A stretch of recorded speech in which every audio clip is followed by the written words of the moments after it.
Hey, what's up everybody? This is going to be the first of what I hope is a weekly series where I overview what's been happening over the last week in the Panini Marketplace and also what we can look forward to in the future week. Now, Panini has been very busy and there's lots to cover. They're doing marketplace upgrades to improve functionality. They're doing challenges. They're doing pack drops. And I just want to kind of give you all the news and all the information of what you can look forward to, as well as some brief comments on the good and the bad from my perspective. So let's get into it.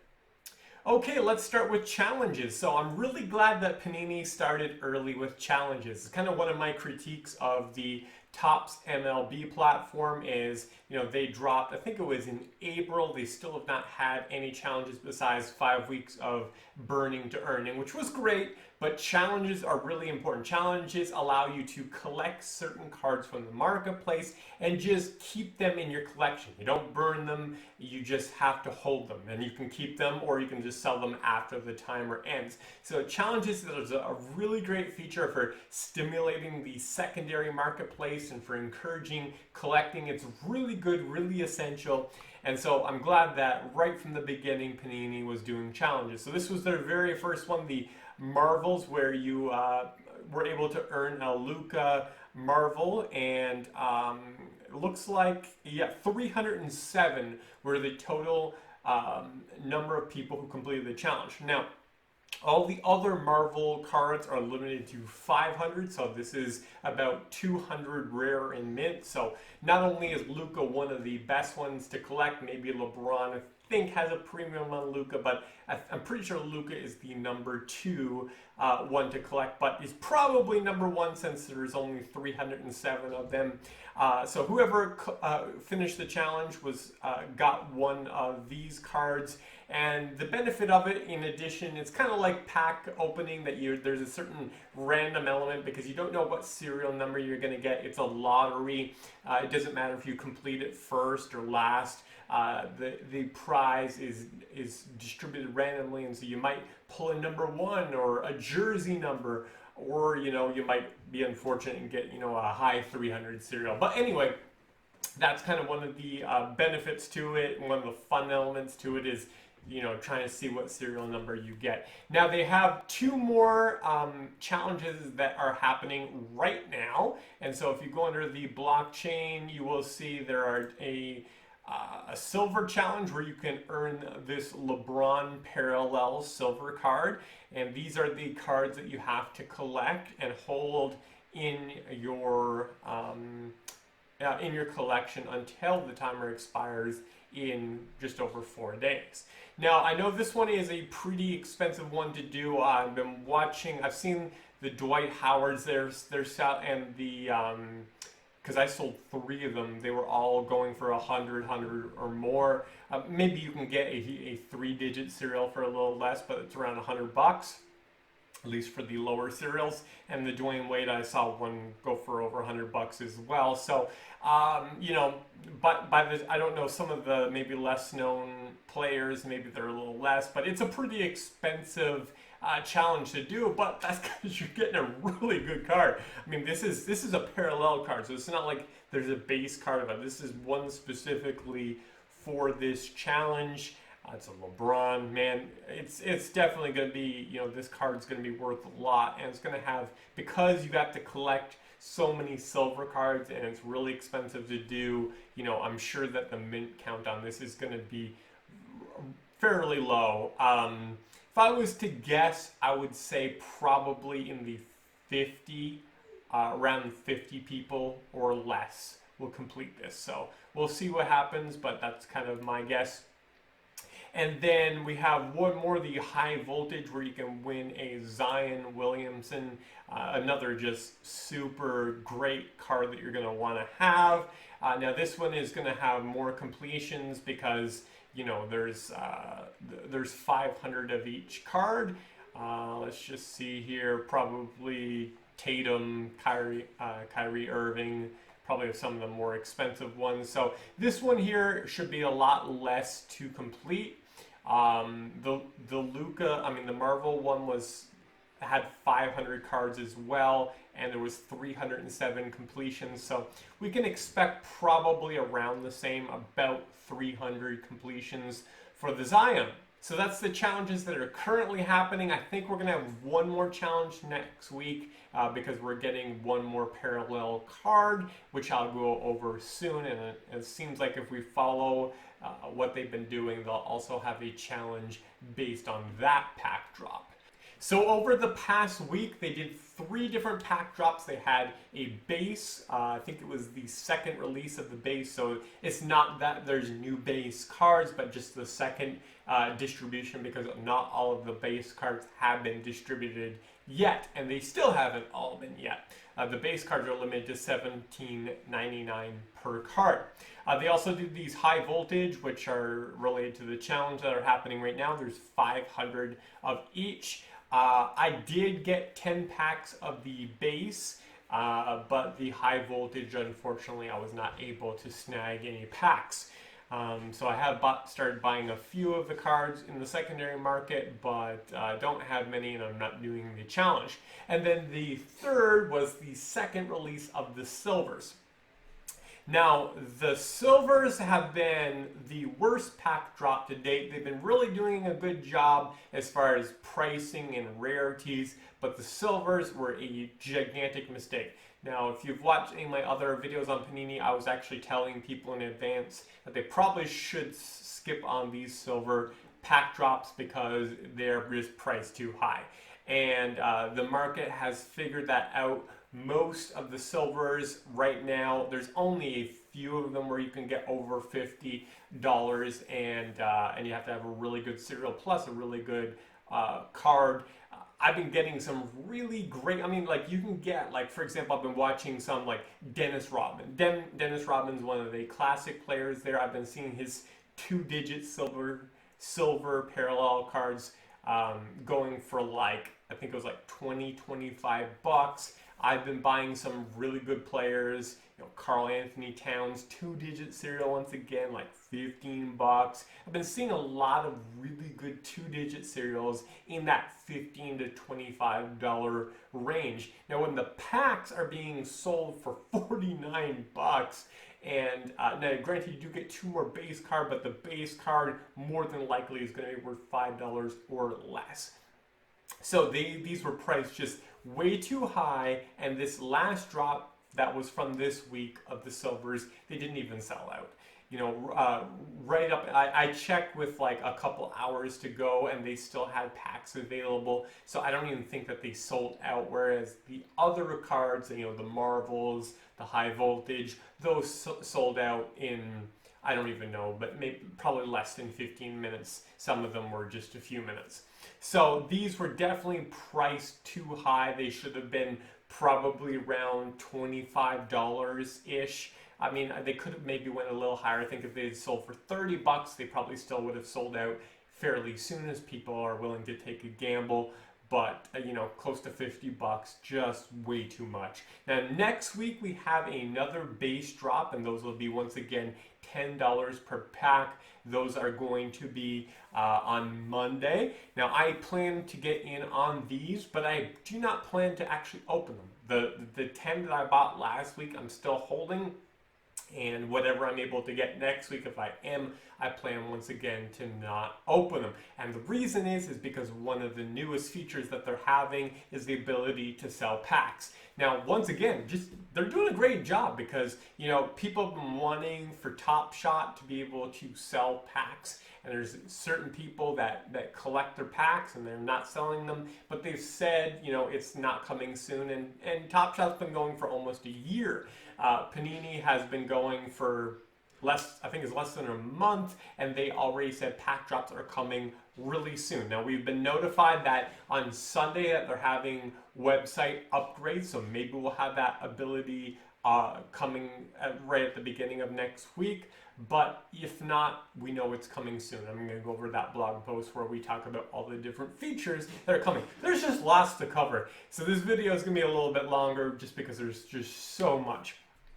But, and then the last thing is we're going to have one more pack drop, and that is coming on Wednesday. And that is these Flashback Inserts. Now, this is excellent. I'm excited about these because if we look at the cards that are going to be included, it's 15 different flashback cards, and as you can see, all just amazing players. So just like the Marvels, I actually don't remember looking at the high voltage because I didn't get the packs, I didn't look at the whole list, but I think the high voltage are all pretty much good players too. But 15 cards, and these are all excellent players. So whatever one you get is just, did you get a good serial number or not a good serial number? So I really like that when you have different inserts, you know, just keeping it to great players only, because that's the real problem with the silvers, is that they had all 300 that are included in their base set,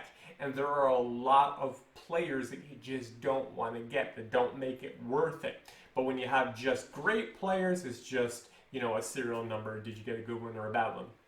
So I like this, and I think that the flashback will be the next challenge as well. So strategy, guys, get in on the flashback card drop. Now we don't know the price yet, so you know, if they price these at $50 or something like that, no. But I assume that they're not going to do that because that's not what they sold the Marvels or the high voltage for. So I expect they'll probably be about $15 each. I'd be willing to pay up to $25 for these packs, and I encourage you to try to grab the maximum amount that you can if they're $25 or less. Now, when these drop, and you can have two different strategies. One is you can just kind of leave the packs unopened because you know that you're going to be able to sell packs soon. That's a fair strategy, really good. But then the other is that you can open it, and then whatever, you can either complete the challenge, you know, based on whatever cards you have that are going to be in the challenge. You go to the marketplace, buy the rest, so you can complete that challenge. Or you can sell the cards that are in the challenge and make sure you sell them before the challenge is over. So they probably won't have quite the price bump that the silvers did because they're just so much rarer. There's only 149 cards, and if you know people want to do that challenge, you can get more money for it. When there's 500, there's just more supply, but you'll still get a price bump on those cards that are going to be in the challenge. So that's one way to make it a little bit more profitable, is to flip those, and that is my plan as well. So I probably will be opening, if I'm going to hold the base packs to sell the packs, and I'm going to open the flashbacks if I get them. But my luck has been terrible. I didn't get any of the high voltage packs, didn't get any of the Marvel ones, even though I tried. Didn't get the reds, didn't get the greens, and then the silvers I didn't even try for. So the only thing I've been able to do thus far have been the base packs, and only last week because I didn't get the original base pack drops either. So my pack luck has been terrible. But yeah, hopefully yours have been better. But that's my strategy. Okay, moving on.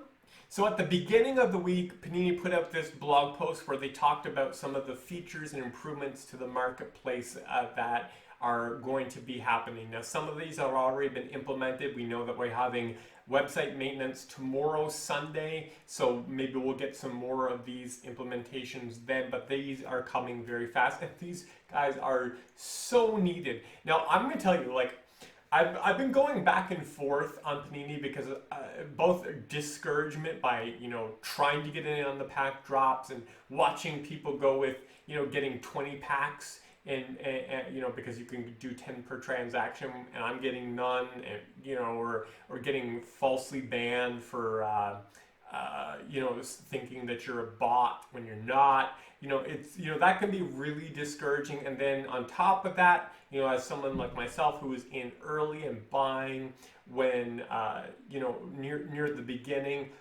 anyone who bought near the beginning has seen that their value of their cards have been gone down.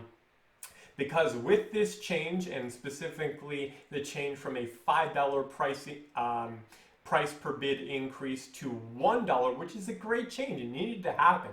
You know, if you were able to list a card. You had to list it at a minimum of $5. The next bid had to be 10. The next bid had to be 15. It was just too much of an increment when you're dealing with lower cost cards. And so for people like myself who were buying cards while this was happening, we ended up overpaying for cards, and also, they've gone down in value. What can I say? And so, that puts a sour taste in your mouth.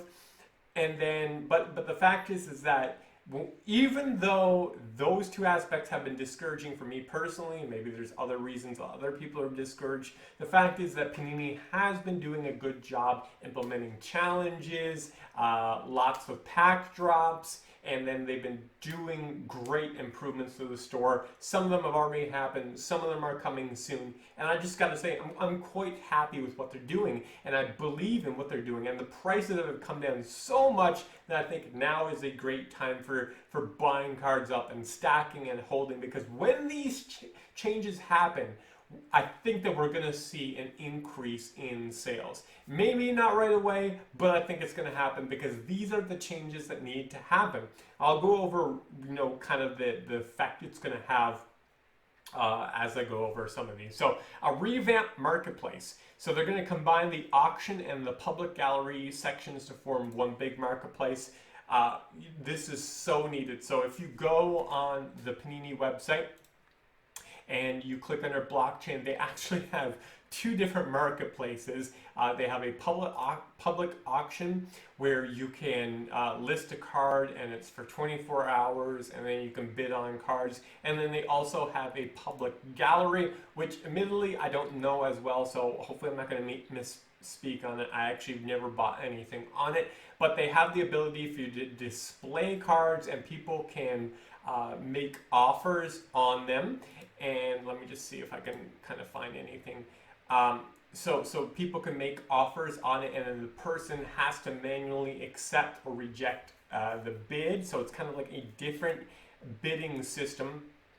And so there's people who, they're getting fatigued from going to two different marketplaces, keeping an eye on them. And, like right here we see, I don't see any with bids right here, but we see, current offers. You see, oh, here we go, one offer, but it looks like this person has not accepted it. So anyways, you can make offers, and then they have the ability to accept it or reject it, as well as all other ones. So they're going to combine them into one marketplace. Excellent, great thing.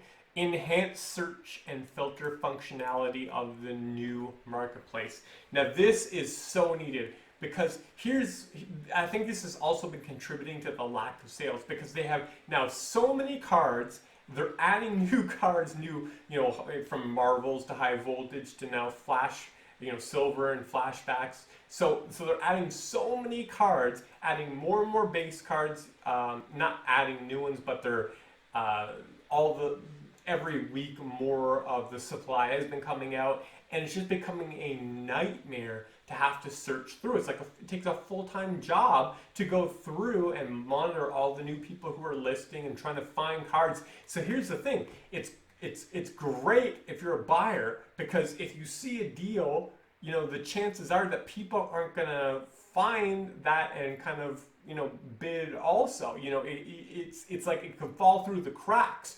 So somebody lists, a single digit or a double digit of a really good card. Not all eyes are going to be on that card, but it's really bad for the person who's selling, because they won't have as many people who are bidding on it, which means lower prices. So some of the filters that they absolutely have to have, which I'm sure they're going to add, is searching by serial number. You need to be able to limit the serial number. So if you're just looking, for example, for cards that are just 2-digit serials, you can do that. You can just say, hey, show me the LeBron cards that are just 99 or less. You can do that. And another thing is you need to be able to search by card type. So right now you can search by the player and say, hey, show me all the LeBron cards, but you can't say, hey, show me all the LeBron high voltage cards, and high voltage cards that are 2-digit serials. So once you have more ability to filter, then you're going to have more people who are willing to buy, because it doesn't take as much work to monitor the sales. And that is one big thing that is, I think, contributing to the low amount of sales and the lower prices.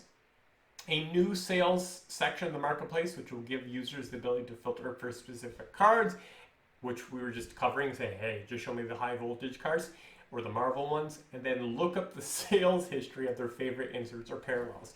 Once again, just super helpful. More information putting into the hands of buyers and sellers to know what is a deal, what is overpayment, what is fair value, because right now the marketplace is all over the place.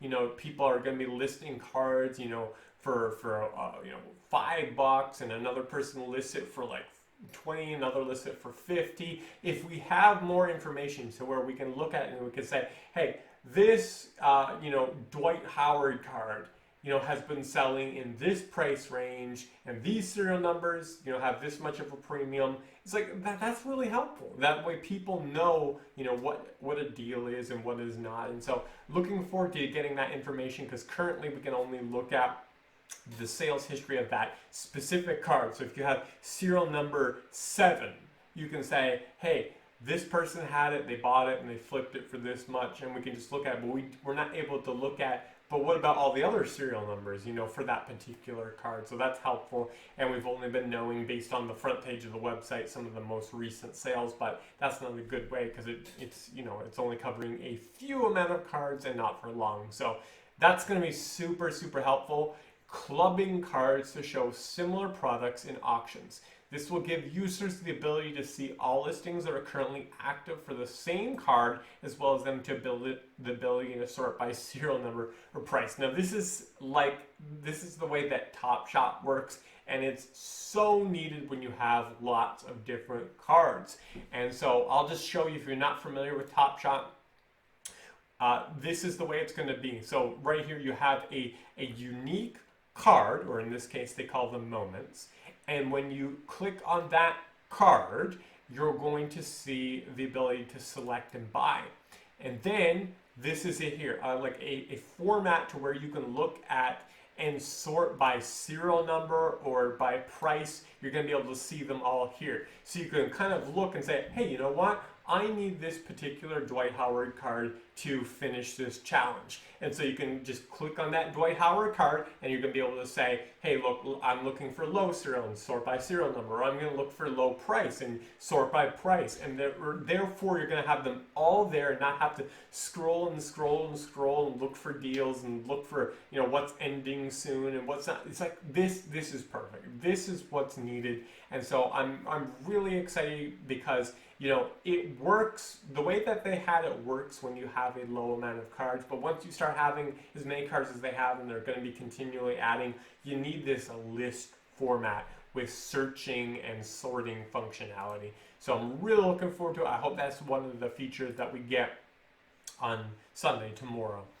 And then the ability to list packs in auctions. So once again, that's going to be great as, you know, another way that you can make money, because often these packs, you know, if you don't want to take the gamble themselves, there's people who are willing to pay a premium to be able to get it, you know, for the possibility of, you know, getting a LeBron or a Luka or a number 1 serial or a jersey number. So, you know, you can, if you don't like the risk of opening packs, you can often sell them at a premium to what you bought them, unless they're the silvers. You're not selling those at a premium anytime soon, because those didn't even sell out. But the other ones, you're able to often probably make a profit on. So, so guys, right now, the way to make money on Panini, you can buy packs and hold them to sell and flip. You can make extra profit by doing challenges, and then you're getting an extra card in your collection, which you can potentially sell, or selling cards that are included in challenges at a premium. Now, also, there's other ways to make money, of course. You know, there's people just looking to fill out their collection, look for specific serial numbers or players. But those cards, I think, are going to go up in value once we start getting this functionality in the marketplace that kind of makes it better so that there's more buyers. Because right now it is a buyer's marketplace. This is not the time to sell stuff outside of those specific things like challenges. It is the time for buyers to step up because there's lots of deals to be had, and probably, you know, especially if the deals continue, I'll make another video on that. But anyways, guys, that's my update for the Panini Marketplace. Next week, Monday, Wednesday, pack drops, base pack, flashbacks, pick the call, and probably a challenge as well. And hopefully tomorrow during the website maintenance, we get some of this new functionality. We already got the bid increments, and hopefully we get some of the sorting and the filtering soon as well. Let me know if you want me to continue to do this on a weekly basis. I would love to do it because I'm not really seeing anyone else do it. Probably the other ones will be a little shorter, but we had a lot to cover. That's it, guys. Best of luck, and hopefully you guys are able to increase your collection or make some money doing some flips.